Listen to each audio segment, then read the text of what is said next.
Bonjour à tous et donc bienvenue pour cette vidéo de correction. Donc je vais faire ça en deux parties, c'est-à-dire que je vais faire deux vidéos. Donc une première vidéo pour la correction de l'exercice 6.4 et une deuxième vidéo ensuite pour la correction de l'exercice 6.5. Donc le 6.4, je le rappelle, c'est celui avec les 30 étudiants. Donc j'ai déjà répondu aux deux premières questions à la vidéo précédente, hein. Donc on a une variable de type continu puisque ce sont des tailles, mais on peut aussi la prendre comme discrète dans certains cas, donc c'est d'ailleurs le but de l'exercice, mais bon, on considère que c'est une variable continue. Et ensuite, regrouper en quatre classes de longueur identique, ben, c'est la première étape qu'on va faire. Donc les quatre classes identiques, comme je l'ai déjà expliqué hier, donc c'est 150, 160, 160, 170, 170, 180 et 180, 190, comme vous pouvez le voir ici. Voilà. Donc là, j'ai déjà préparé le tableau. Mais la toute première chose, pour avoir plus de facilité pour remettre les données dans des classes et pour travailler par la suite, c'est de remettre les données dans l'ordre, parce que là, on a un tableau de données avec les données mises un peu n'importe comment, donc c'est un peu compliqué pour savoir ce qu'on va faire avec ça. Ce qui fait que le plus simple, c'est de les remettre dans l'ordre, ce que j'ai fait dans ce tableau-ci. Donc voilà, c'est beaucoup plus simple à partir de là. Donc, à partir de là, si on veut mettre les données dans les classes que j'ai notées ici, donc 150, 160, on voit qu'on a deux données. Les deux premières données qui sont là, c'est entre 150 et 160. Voilà. Donc d'abord, oui, les XI, c'est le milieu des classes. Donc là, un grand classique, hein. Donc le milieu des classes, je ne vais pas rester longtemps dessus. Je pense que vous avez tous compris ce que ça voulait dire. Donc les NI, alors ici, donc ici j'en ai deux. Donc là, j'ai deux valeurs comprises entre 150 et 160.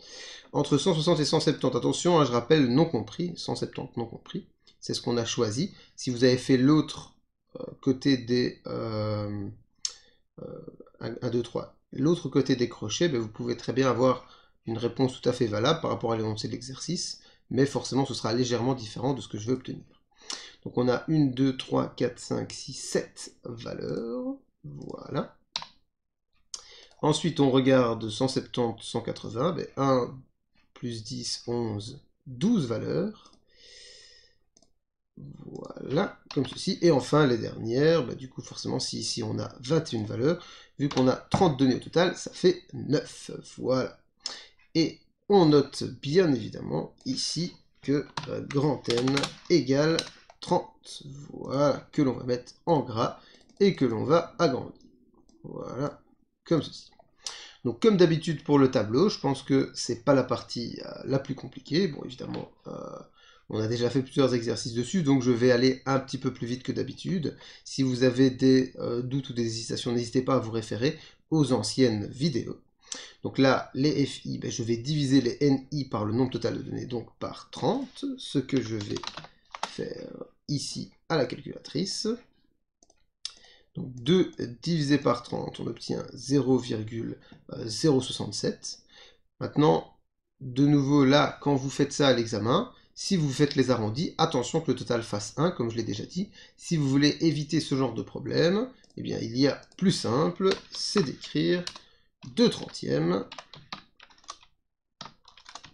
7 trentièmes, 12 trentièmes et 9 trentièmes. Voilà. Pour les NI, donc les effectifs cumulés, là on a 2 effectifs cumulés. Puis ici, combien de valeurs ont au maximum la taille de 170? Je rappelle que pour ce qui est cumulé, le grand NI et le grand FI, on lit la valeur de droite. Donc qui ont au maximum 170, 2 plus 7, 9. Et ensuite ici, 9 plus 12, 21. Et 21 plus 9, on arrive à 30, bien évidemment. Les grands FI, je divise les grands NI par 30, ce qui me fait 2 trentièmes, 9 trentièmes, 21 trentièmes et 30 trentièmes, c'est-à-dire 1. Les NIXI, là, il faut évidemment faire tous les produits qui sont là. Bon, on peut utiliser ici, bien évidemment, la calculatrice. Donc là, celui-ci n'est peut-être pas très dur, hein. 2 fois 155, on obtient 310. Après, pour les autres, on peut le faire. 7 fois 165, 1155. Voilà, 12 fois 175. 12 fois 175, 2100. Et 9 fois 185, 1665. Et 2100. Voilà. On fait bien évidemment la somme. Voilà, la somme ici qui va nous faire 1665 plus 2100 plus 1155 plus 310. Cela nous donne 5230. Et ensuite, on va également effectuer les NI xi carré, donc c'est-à-dire que on remultiplie le tout par xi. Bon, je vais le faire de côté pour gagner un peu de temps. Donc ici, on a 310 fois 155, ça nous fait 48 050. Ensuite, 1155 fois 165, ça nous fait 190 575. 2100 fois 175, on obtient 367 500. 367 500, bien entendu. Et enfin, le dernier, donc 1665 fois 185, on obtient 308 025. 308 025, on additionne le tout, ce qui va me donner 575 plus 48 050, on obtient 914 150. Voilà. Voilà, et on a nos deux sommes, et donc là on a déjà complété notre tableau. Donc ça, vous savez bien, pas trop compliqué, hein, bien entendu, toujours la même chose. Ensuite, ben, on va faire les graphiques habituels. Hein. Donc là, les graphiques habituels, ben, comme je l'ai déjà expliqué, on va devoir noter toutes nos données ici, puis obtenir le graphique de données, donc avec les histogrammes. Donc là, ben, comme je l'ai déjà expliqué, ben, un petit peu compliqué de faire l'histogramme à partir de Excel ici. Donc voilà, histogramme groupé, ou bien ici, les histogrammes comme ceci. Voilà, donc je peux faire ça. Simplement ici, il faut une série de données. Alors vous allez me dire, mais on a la série de données, donc on peut le faire, mais ça reste un peu compliqué ici sur Excel. Donc ce qu'on peut faire, bien entendu, c'est faire un histogramme classique, voilà. Et ici, au lieu des... déjà, je n'ai qu'une seule série, bien entendu. Au lieu des catégories et tout ceci, ben, je vais mettre, bien entendu, toutes ces valeurs-là. Voilà, non. Voilà. Uniquement ceci à la place des catégories. Et je vais bien sûr prendre les NI à la place de ma série. Voilà. Et on obtient ceci. N'oubliez pas que normalement c'est collé. C'est très important, c'est collé et c'est pas par intervalle. On a la valeur 150 ici, 160 ici qui est collé à la valeur 160 ici. Et donc comme ça on voit que les histogrammes sont collés par rapport à ce que ça nous donne. Donc voilà pour ceci. Donc on l'a déjà fait plusieurs fois, donc je ne vais pas m'arrêter là-dessus énormément. Ensuite, le graphique qui nous intéresse déjà un peu plus, la fonction de répartition. Donc là, on va de nouveau insérer un graphique, voilà, qui est un graphique de courbe, comme ceci. Voilà, on a bien entendu, comme toujours, une seule série. Voilà, et on va avoir différents points. C'est-à-dire que ici, ben, je vais commencer à 150, puis 160, 170, 180 et 190. Voilà. Je descends tout ceci.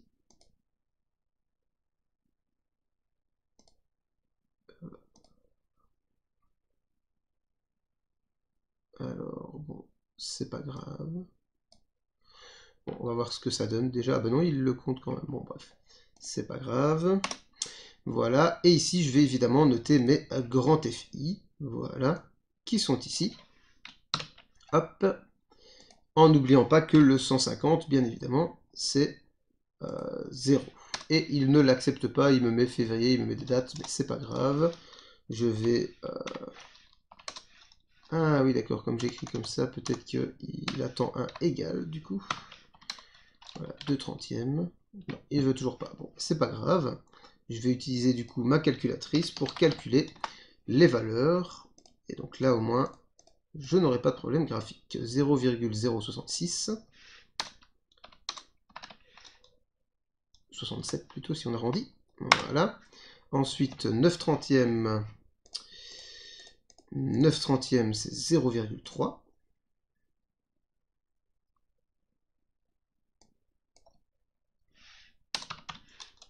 Voilà. Ah, en fait, il croit que c'est des dates. D'accord, c'est ça le problème en réalité. Ok, d'accord. Donc je vais juste changer le format, hein. Voilà, ici, format de cellule, standard, voilà. Comme ça, c'est beaucoup mieux. Ok. Et du coup, ici, si je regarde maintenant ce que ça donne graphiquement, donc il a un problème avec le 80, 180, parce qu'il est resté à 21/30, ben c'est pas grave. 21/30, ça me donne 0,7. Donc voilà. Et voilà mon graphique, que l'on voit un petit peu mieux. Ma fonction de répartition est faite égale. Donc vous voyez, c'est pas le plus compliqué. C'est pas ce qui prend le plus de temps. Voilà. Bon, je vais pas évidemment commencer à regarder à ce que les graphiques soient beaux et tout. Oui, là, on continue vers 0, on continue vers 1, etc. Donc là, on a répondu donc, à la question C. Voilà, on a effectué les représentations graphiques. Maintenant, ce qui est intéressant, c'est de calculer les paramètres de tendance centrale et de dispersion d'abord pour la série regroupée et ensuite en n'utilisant que les données du tableau. Mais d'abord, faisons comme on fait d'habitude. Voilà. Et donc, on va effectuer les paramètres de tendance centrale. D'abord, la classe modale.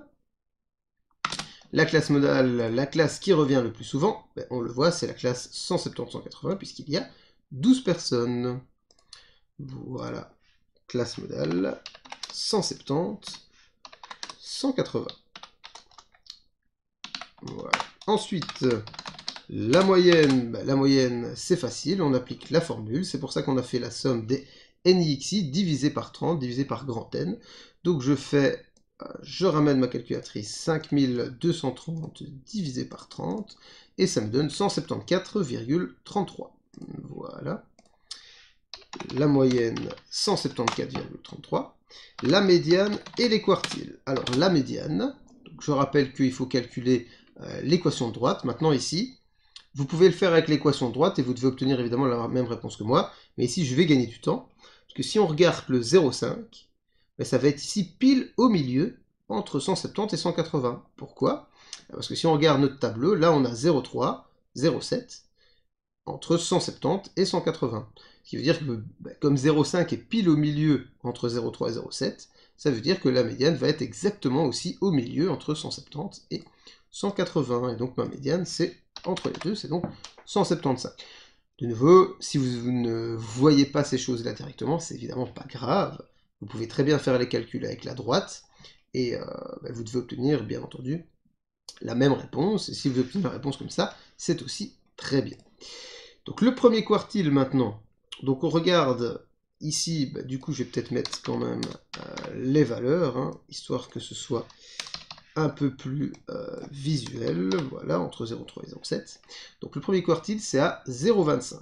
0,25, on recherche ici dans la colonne des grands FI la première valeur directement supérieure à 0,25, c'est 0,3. Donc on voit que c'est dans la classe 160-170. Si je regarde sur mon graphique, c'est ici, sur cette droite-ci, entre 160 et 170, qu'on va avoir le 0,25 ici, quelque part. Donc pour cela, ben, je dois calculer l'équation de droite. Donc je sais que j'ai le point 160, 0,067, et le deuxième point qui est 170, 0,3. Voilà. Donc je calcule l'équation de ma droite. Donc pour ça, d'abord le M, qui est égal à delta Y sur delta X. Donc 0,3 moins 0,067 sur 10. Donc là, 0,3 moins 0,067, ça fait 0,233, divisé par 10, donc ça fait 0,0233. Et on cherche maintenant le P. Pour le P, comme vous le savez, à force, vous remplacez par un des deux points, le Y égale MX plus P. Donc on sait qu'on a, prenons le 0,3 ici, on sait qu'on a 0,3 qui est égal à MX, donc 0,0233 fois 170 plus P, ce qui fait que je peux trouver du coup le P, qui est égal du coup à 0,3 moins 0,0233 fois 170, et ça me donne 0,3 moins 0,0233 fois 170. Ok, il est en standard, c'est en scientifique que je dois le mettre. 0,3 moins 0,0233 fois 170, comme ceci, moins 3,661. Voilà, et ensuite on remplace par 0,25. Donc on a 0,25 qui est égal donc à m fois x, le x qu'on cherche, moins 3,661. Et à partir de là, si j'isole le x, ça va me donner 0,25 plus 3,661, le tout divisé par ça. Donc là, je vais peut-être mettre quand même une fraction. Voilà, égale insertion, équation, insérer une nouvelle équation, fraction. Voilà, ceci, le tout divisé du coup par 0,0233. Et ça nous donne quoi? Après calcul, donc on a 0,25 plus 3,661 divisé par 0,0233 et ça nous donne 167,85. Voilà, je vérifie. Oui, il n'y a pas d'arrondi. 167,85 et ça c'est notre premier quartile.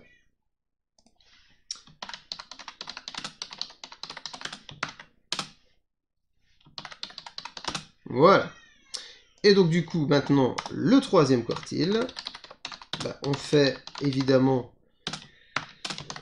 la même opération, c'est-à-dire qu'on cherche la valeur à 0,75, donc on prend ce qui est directement supérieur, 0,7 c'est inférieur, donc directement supérieur c'est 1. Donc ça veut dire qu'on est dans la dernière classe, la classe 180, 190, sachant que 180 correspond à 0,7 et 190 correspond à 1.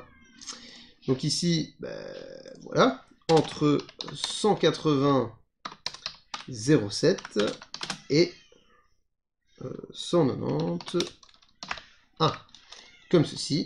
Donc là, je recommence, la même opération. Là, le M, c'est delta Y sur delta X, donc c'est 0,3 sur 10, donc 0,03. Du coup, on a ici, on remplace par un des deux points. Prenons le plus simple, le 1 ici, bien entendu. Donc Y, c'est 1, égale MX 0,03 fois le X fois 190, plus P. Donc à partir de là, le P va être égal à 1 moins 0,03 fois 190. Donc 1 moins 0,03 fois 190. Et ça nous donne moins 4,7. Donc moins 4,7. Ce qui fait que là, je remplace dans mon équation finale 0,75 égale 0,03x moins 4,7. Voilà. Et à partir de là, je trouve le x qui est donc égal à, on va réinsérer une équation avec une petite fraction pour la clarté. Le x qui est égal à 0,75 plus 4,7, le tout divisé par 0,03. Et ça nous donne donc 0,75 plus 4,7, voilà, divisé par 0,03, 181,67.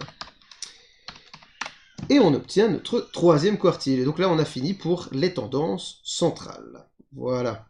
Il ne nous reste plus que la dispersion. Vous commencez à avoir l'habitude, bien entendu.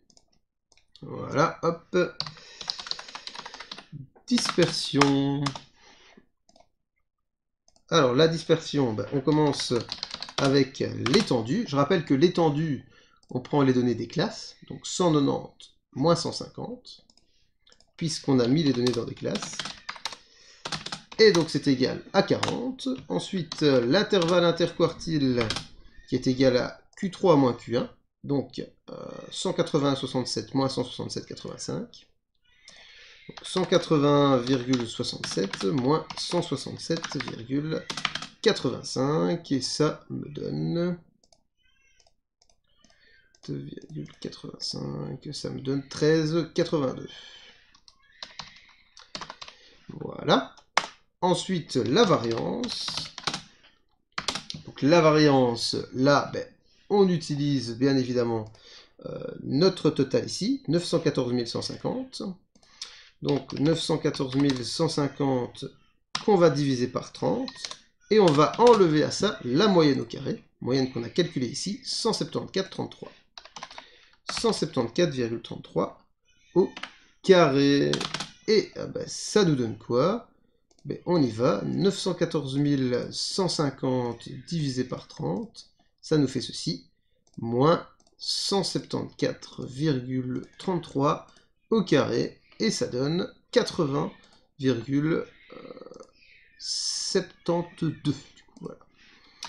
80,72.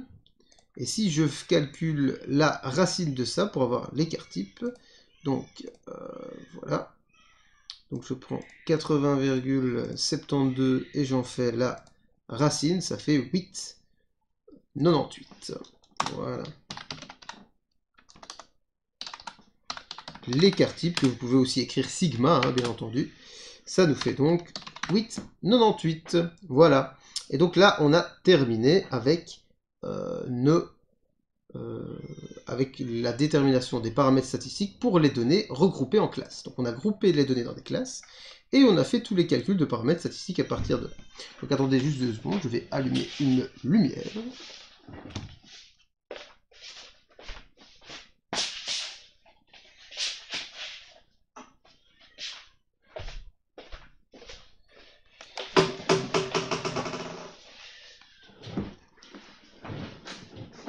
Voilà, histoire d'y voir un petit peu plus clair, bien. Donc, maintenant qu'on a fait ceci, on va déterminer les mêmes paramètres statistiques, mais à partir des données de départ. Comme je vous l'ai dit dans ma vidéo d'introduction, pour cela, soit vous réfléchissez un petit peu à ce que ça va donner, soit vous considérez ces données comme des données discrètes.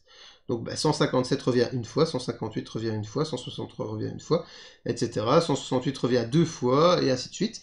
Et vous calculez les paramètres à partir des données discrètes. Le problème, c'est que là, on va avoir tellement de valeurs que ça va être un petit peu laborieux, rien que de faire le tableau de données.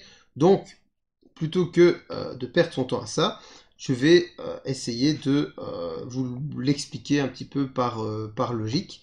Maintenant, encore une fois, si vous n'êtes pas sûr, faites l'exercice comme ça, avec des données discrètes, et vous verrez si vous obtenez les mêmes réponses que moi. Donc, on vient ici, on fait une nouvelle diapositive. Donc là, on recommence avec nos tendances centrales. Les données à tendance centrale. Alors, la première, c'était la classe modale. Et ici, puisqu'on prend les données brutes, on n'a plus de classe. Donc on a un mode, et non pas une classe modale.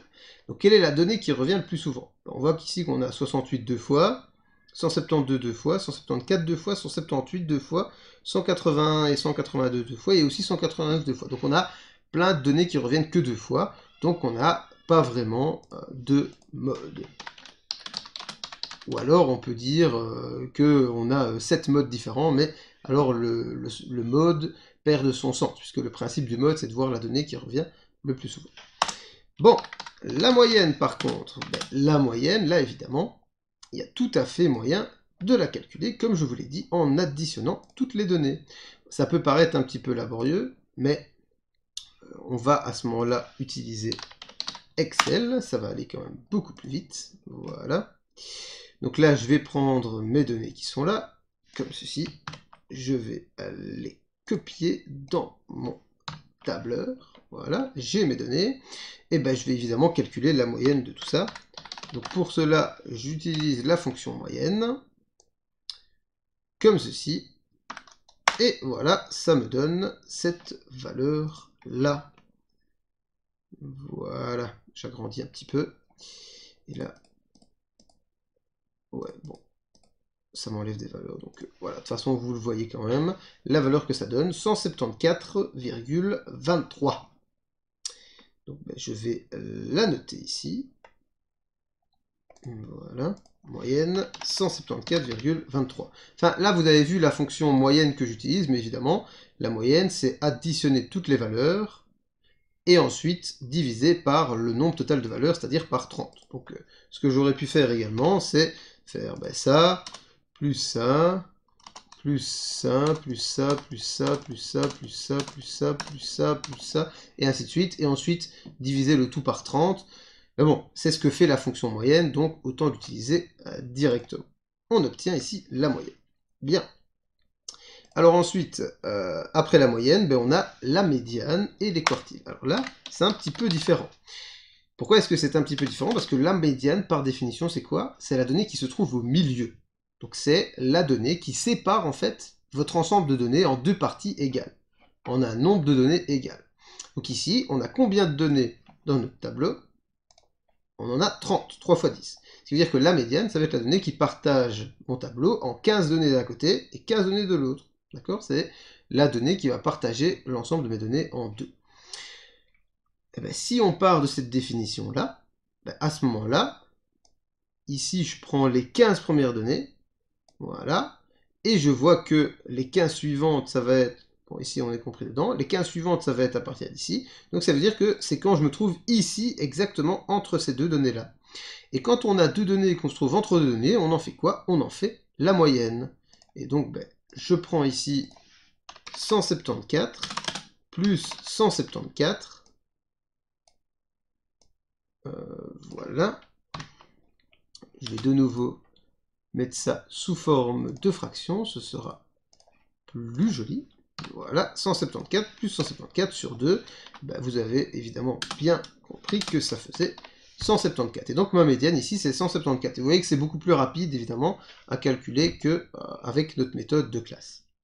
Et bien on va faire pareil pour les quartiles. Donc le premier quartile, et là par définition, le premier quartile, les quartiles en fait, ça sépare les données en 4 parties de même taille. Donc ça veut dire que le premier quartile, il va faire quoi? Il va mettre un quart des données à sa gauche et 3 quarts des données à sa droite.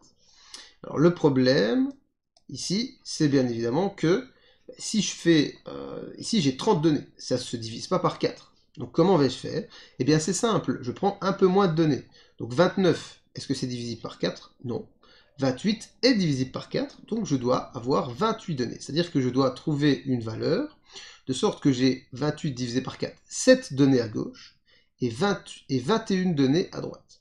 Donc 1, 2, 3, 4, 5, 6, 7. Donc, de nouveau, pourquoi 7 et 21? Parce que 30 n'est pas divisible par 4. Donc je prends un peu moins, jusqu'à ce que je trouve un nombre divisible par 4, en l'occurrence 28. 28 divisé par 4, ça fait 7. Donc mon premier quartile met un quart des données à gauche, donc 7 données à gauche, et 21 données à droite.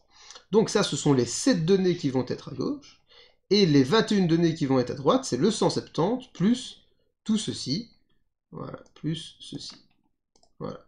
Donc ça veut dire que si j'enlève ces 7 données-là qui doivent être à gauche, et ces 21 données-là qui doivent être à droite, il ne me reste que 168, 169. Et donc, pareil, je fais la moyenne des deux, comme ceci. Donc, j'insère ici une fraction, voilà. 168 plus 169 divisé par 2, ça va me donner 168,5. Si on veut être extrêmement précis, je ne dois pas juste faire la moyenne, parce que si je fais juste la moyenne, je mets un petit peu plus en fait à gauche qu'à droite, mais au final ça n'a pas une grande importance. Si vous faites ceci, ça reste tout à fait correct. On va faire le même principe pour le troisième quartile. Il met 7 données à droite et 21 à gauche. Donc 7 données à droite, ce sont ces 7 données-ci. 21 données à gauche, je veux pas... Voilà, 21 données à gauche, mais ce sont ces 20 données-là plus celle-ci. Il ne me reste donc que le 180-181 et je fais la moyenne des deux. Donc voilà.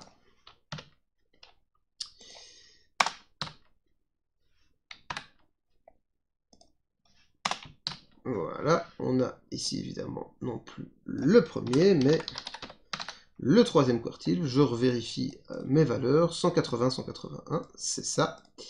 Donc ici, voilà. 180 plus 181 sur 2, ça va me donner 180,5. Donc voilà, ici on a déterminé nos données à tendance centrale à partir de ceci. Voilà. On va déjà les comparer avec ce qu'on avait obtenu avec nos classes. Donc ces données-ci, ce sont entre guillemets les vraies données. Parce que la moyenne, par exemple, on l'a calculée à partir des données exactes qu'on avait mis dans Excel. Lorsqu'on met les données dans des classes, on crée une approximation. Oui, parce que au lieu de considérer ma moyenne où je prends toutes les données, par exemple ici, toutes les données entre 160 et 170, ben, j'ai pris les vraies données, je les ai additionnées. Ben, ici, en réalité, quand j'ai utilisé les classes, qu'est-ce que j'ai fait? J'ai considéré que j'avais 7 données à 165. Donc quand je mets les données dans des classes, je fais des approximations. C'est moins précis que de prendre les données de base, les données brutes. Mais ça va évidemment beaucoup plus vite et c'est beaucoup plus correct. Pourquoi? Ben parce que si vous avez des grands jeux de données, et que vous avez envie d'utiliser toutes les données, ben ça va vous prendre beaucoup plus de temps de calcul que de mettre les données dans des classes. Donc, on se pose la question, est-ce que c'est correct? Est-ce que quand je mets les données dans des classes, je ne perds pas trop en précision? Est-ce que je suis assez proche des véritables valeurs de tendance centrale et de dispersion? Et si on compare, ben on voit que ici, dans mes vraies données, j'ai pas de mode. Ici, on a une classe modale. La moyenne ici, c'est 174,33. La moyenne réelle, c'est 174,23. Donc, on est quand même très très proche. La médiane est à 174, alors qu'ici, elle est à 175. Donc, on est de nouveau pas très loin. Premier quartile à 168 et deuxième quartile à 182, à peu près. Hein. Tandis qu'ici, on est à 168,5 et 180,5. Donc, on est au final pas si loin que ça des vraies valeurs. Ce qui veut dire que ben, on est assez proche. Donc, notre approximation pour l'instant tient bien. On va faire pareil avec la dispersion. Voilà. La dispersion, on commence avec l'étendue. Alors là, l'étendue, évidemment, ça va faire une grosse différence parce que bah, si je prends toutes mes données qui sont là, l'étendue, c'est la dernière moins la première, donc 189 moins 157. 189 moins 157 et ça me fait 32. Donc là, forcément, on va avoir une différence, mais c'est à cause du problème des classes. Donc cette différence-là, elle était logique, on s'y attendait. L'intervalle interquartile, ben, ici, ça va être le troisième quartile moins le premier quartile, donc ça fait 12. Et enfin, la variance. Alors la variance, c'est quoi? Ben, si vous regardez ici, comment est-ce qu'on a fait? On a fait ni fois les xi carrés, puis on a divisé par 30, on a enlevé la moyenne au carré. Donc, pour que ça corresponde à la même chose, c'est comme si on avait fait 155 au carré, plus 155 au carré, donc on le fait 2 fois, plus 165 au carré, plus 165 au carré, plus 165 au carré, on le fait 7 fois, et ainsi de suite. Donc en fait, on a pris toutes les valeurs, on les a mises au carré, on les a additionnées, et on a divisé par 30, puis on a enlevé la moyenne au carré. Donc je vais faire la même chose ici sur Excel, c'est-à-dire que je vais faire la somme de toutes ces données-là au carré. Donc si je fais ça, est-ce que ça va marcher? Non, je vais d'abord faire un autre tableau. Voilà. Donc je vais ici mettre cette valeur-là au carré. Oui, bien sûr, ça il ne veut pas. Donc c'est pas grave. je vais faire comme ça mon carré, voilà. Donc là, je fais ceci, je tire par là, je tire par là, vive Excel. Hein. Donc là, j'ai le tableau de toutes les valeurs qui sont là, mises au carré. Donc maintenant, je peux toutes les additionner. Donc je fais la somme de tout ça. Voilà. Pour obtenir ma variance, du coup, je prends ceci, que je divise par 30. Voilà. Et je vais enlever la moyenne au carré, donc moins la moyenne que j'ai ici et que j'enlève au carré. Et j'obtiens une variance du coup de ceci. Voilà. Et l'écart type, maintenant, je fais l'écart type de ceci, de ma variance. Et voilà. Et il ne veut pas. Pourquoi il ne veut pas? Parce que c'est peut-être pas SQRT ici. Pom pom pom pom pom. Donc, c'est peut-être juste racine. Oui, c'est juste racine en fait. C'est parce qu'il est en français. SQRT, c'est probablement en anglais. Donc racine de D21 et on obtient les valeurs qui sont là. Donc 68, 18 et 8,26. Voilà. Ici, 68, 18 et 8,26. Donc j'ai peut-être été un peu vite, donc je reprends un peu plus lentement. Puisque ici, si je regarde mon tableau, ce que je fais, c'est que chaque valeur, je la mets au carré et je multiplie par le NI, c'est-à-dire que je le prends par le nombre de fois qu'elle apparaît. D'accord?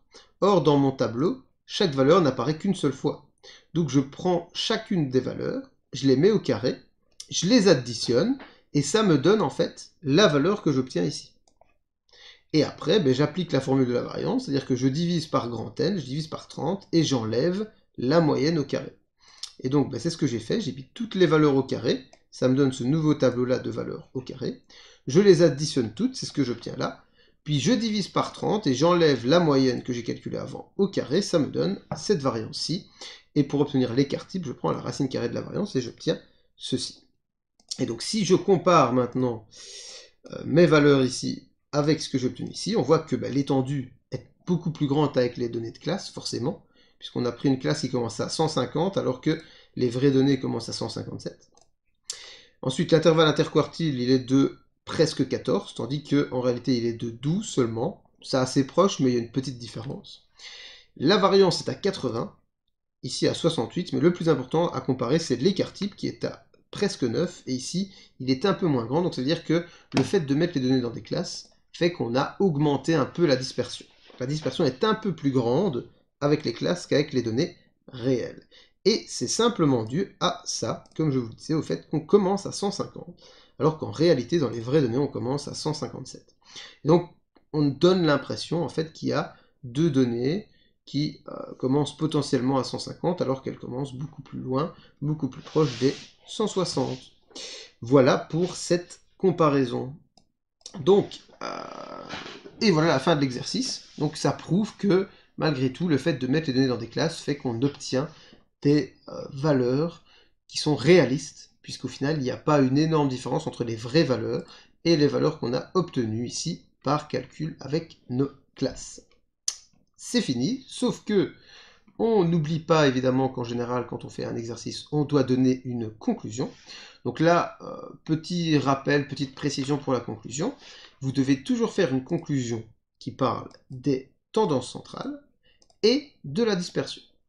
Donc votre conclusion doit être entre guillemets en deux parties. Vous pouvez faire une phrase qui regroupe les deux parties, mais il faut absolument parler des deux. Et donc ici, on voit que les données sont plutôt centrées sur la classe 170-180 et plus précisément autour de 174-175. En effet, on voit la moyenne et la médiane qui sont ici. Donc ça, c'est première partie de ma conclusion. Les données sont centrées autour de la classe 170-180 et plus particulièrement entre 174 et 175. Et au niveau de la dispersion, comme on peut voir qu'on a un intervalle interquartile qui est à peu près de 1/3 de l'étendue, et qu'on a un écart type qui vaut quand même 9, alors que l'étendue vaut 40, on a des données qui sont plutôt proches du centre, mais pas de manière extrême. Donc de nouveau, vous allez dire, c'est un peu le même genre de conclusion qu'on avait fait avant, mais les tailles, c'est normal. quand on mesure des tailles, on a des données qui sont plutôt proches du centre, c'est-à-dire que on a une sorte de pic central et on a beaucoup de données qui se trouvent à cet endroit-là, mais on a quand même une certaine variance, une certaine dispersion, puisque tout le monde ne fait pas 1m70 ou entre 1m70 et 1m80, il y a des gens qui font plus, il y a des gens qui font moins, donc on a les données qui sont plutôt proches de la moyenne, mais pas extrêmement. Et voilà pour cette conclusion. Donc fin de cet exercice 6.4 et fin donc de cette petite vidéo. On continue évidemment là avec la prochaine vidéo qui sera la correction de l'exercice 6.5. Voilà.